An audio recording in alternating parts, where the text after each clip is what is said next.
지금 뭐 민주당 빠르게 이제 치고 나가다가 급발진이 지금 걸린 모습입니다. 이재명 후보가 대법원에서 공직선거법 사건 유죄 취지 판결을 받으면서 재판이 부당하다 이렇게 강하게 반발하고 있는데 그렇죠. 지금 상식 이상을 훨씬 뛰어넘은 겁니다. 이거는 저희 충격을 봤을 때는 윤석열 대통령의 개헌보다 더 큰 충격이에요. 그렇습니까? 왜냐하면 사법부 그리고 대법원장이잖아요. 그 법의 초짜가 아닙니다. 30년 동안 법만 연구하시고 평생 대한민국 헌법을 준수하셨던 분이신데 이것을 고등법원이 아니고 대법원에서 전원 합의체에서 기일 딱 2번 그리고 9일 만에 이 판결을 내릴 수 있다는 것 자체는 이거는 KTX 있잖아요. 300km 가는 길을 900km로 가는 거예요. 엔진 폭발이고 이거는 그 사법의 어떤 그 사법 열차를 탈선시킨 행위이기 때문에 이거는 상식을 뛰어넘기 때문에 저희도 상식을 뛰어넘는 대응이 필요하다라는 위기의식이 가장 강력한 시기입니다. 일단 왜 900km로 가야 할 수밖에 없었나 하는 데 대한 고민이 필요한 것 같고요. 그 뭐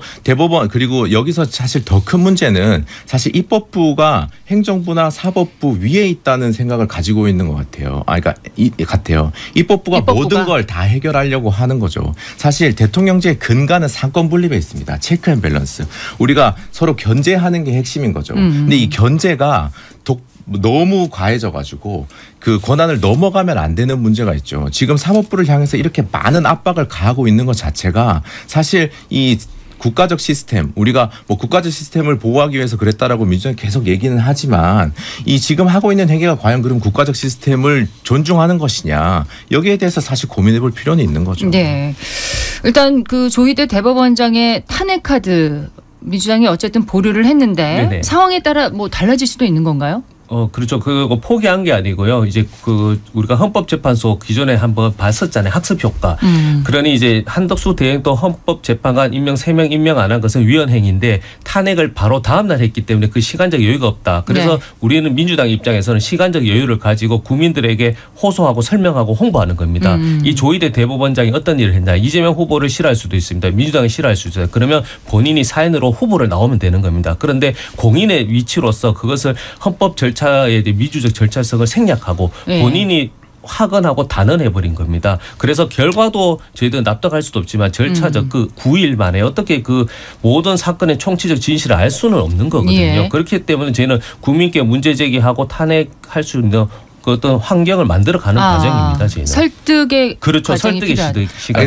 탄핵은 예를 들어서 탄핵은 할 수 있겠죠. 왜냐하면 민주당이 일단 입법권을 다 장악하고 있지 않습니까? 그러니까 당연히 탄핵은 할 수 있을 것 같은데 문제는 탄핵이 된다고 해도 지금처럼 헌법재판소에 가서 다시 돌아오는 결과를 초래하겠죠. 그래서 그 말은 즉슨 결국 명분 없는 탄핵을 또 하게 되는 것인데 과연 그렇게 해서 얻을 수 있는 정치적 실익이 이재명 대표를 살리는 것 이외에는 없지 않습니까? 그러니까 그런 것들을 또 국민이 모르시는 것도 아니고 특히 대구 경북에 계신 많은 국민의힘 지지자들 분들께서는 그 부분에 대해서 대법원이 과연 잘못했나 원인 제공은 누가 했나 이런 데 대한 고민도 또 있으신 거거든요. 그 원인 제공이라고 하셨잖아요. 그 검찰이 그 안다 모른다 인식의 문제를 불법적인 그 저는 기소 남용이다 해서 저희들 계속 주장한 것이고 KTX 열차 비유했잖아요. 우리 부산에서 동대구까지 기상 조건이 안 좋아서 30분 1시간 연착됐습니다. 1심이 연착된 거예요. 그러면 2심에서 대전까지 간 거는 정상적으로 갔어요. 그럼 대전에서 서울까지도 정상적으로 가야 되고 때론 뭐 한 10km 정도는 할 수 있는데 이것을 빨리 가야 된다고 해서 900km 가면 엔진이 터지잖아요. 그리고 앞에 있는 열차도 사고가 나지 않습니까? 그러면 그 절차를 지켜야 되는 것인데 왜 633 즉 그 공직선거법상에서는 당선 무효형이거든요. 그러니까 거짓말로 해서 당선이 되지 않게 위해는데 낙선했잖아요. 그 낙선 무효형은 없다는 겁니다. 하나만 그러니까 과정에 대해서 계속 얘기를 하셨는데 하나만 뭐 비유에 대한 뭐 얘기를 들면 기상악화로 인한 지연은 아니었죠.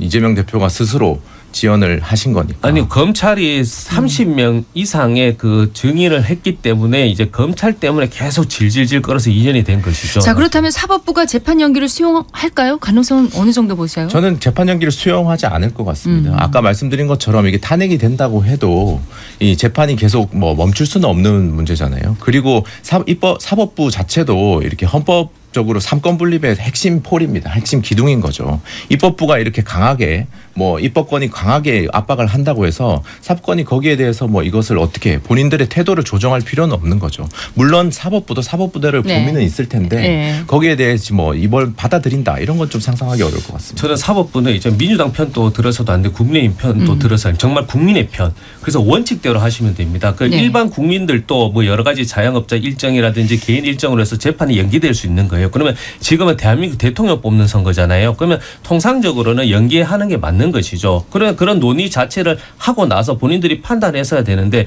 오직 이재명 민주당은 안 된다. 이렇게 해서 본인들이 졸속적으로 본인의 가진 권한을 가지고 본인의 어떤 사익은 아니더라도 네. 그 정치적 기준을 가지고 재단해서는 안 된다는 겁니다. 어떤 얘기도 지금 네. 결론을 내릴 수 없는 얘기들 앞으로 어떻게 펼쳐질지 예, 관심을 갖고 지켜보도록 하고요.